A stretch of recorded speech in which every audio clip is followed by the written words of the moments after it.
नमस्कार। कभी सोचा है कि जिस ऊर्जा से हमारी पूरी दुनिया चलती है वो आखिर आती कहाँ से है? आज हम इसी ऊर्जा की लाखों साल पुरानी कहानी में उतरने वाले हैं। तो चलिए इस दिलचस्प सफर पर निकलते हैं। तो एक सवाल से शुरू करते हैं। जरा सोचिए, लाखों साल पहले धरती पर घूम रहे जीव और आज हमारी गाड़ियों में जो ईंधन है या हमारे घरों में जो प्लास्टिक है, इन सब में क्या कोई कनेक्शन हो सकता है? सुनने में थोड़ा अजीब लगता है ना? जवाब आपको शायद चौंका दे।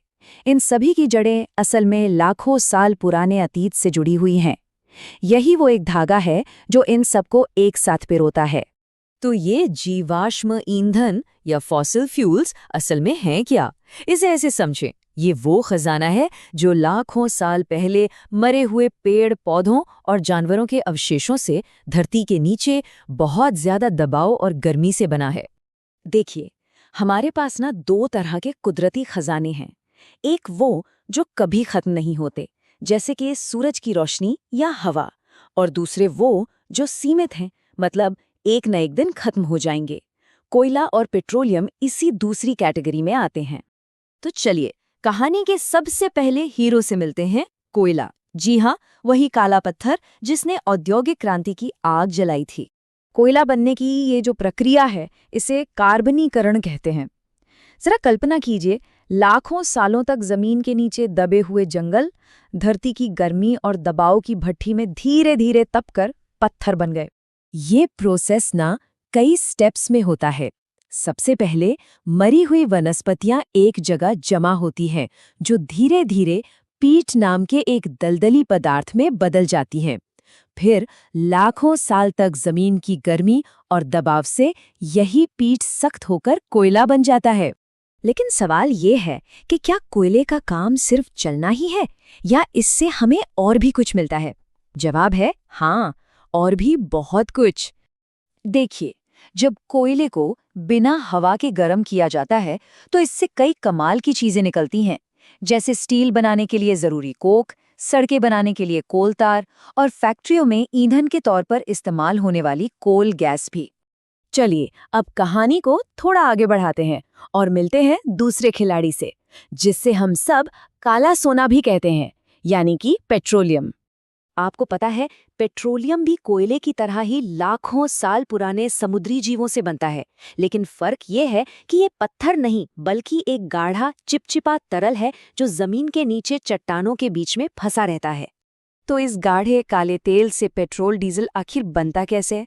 इसका जवाब है प्रभाजी आसवन। ये एक तरह की रिफाइनिंग प्रक्रिया है।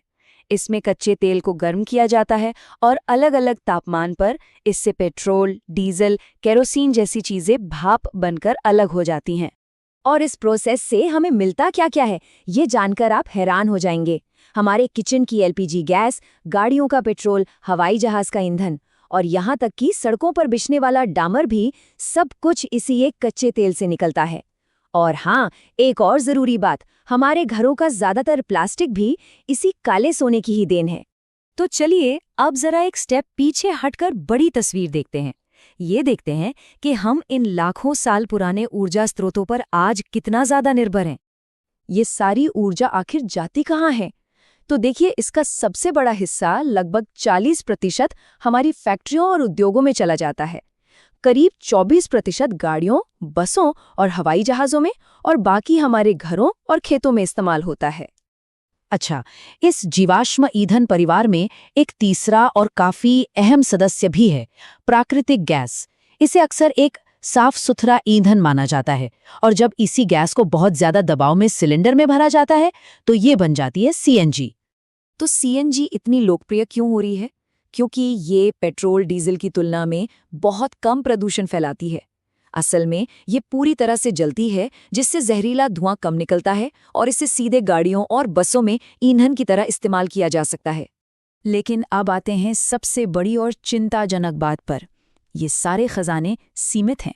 एक अनुमान के मुताबिक दुनिया का कोयला शायद अगले 100 साल और चलेगा, लेकिन पेट्रोलियम, वो तो शायद अगले 40-50 सालों में ही खत्म हो सकता है।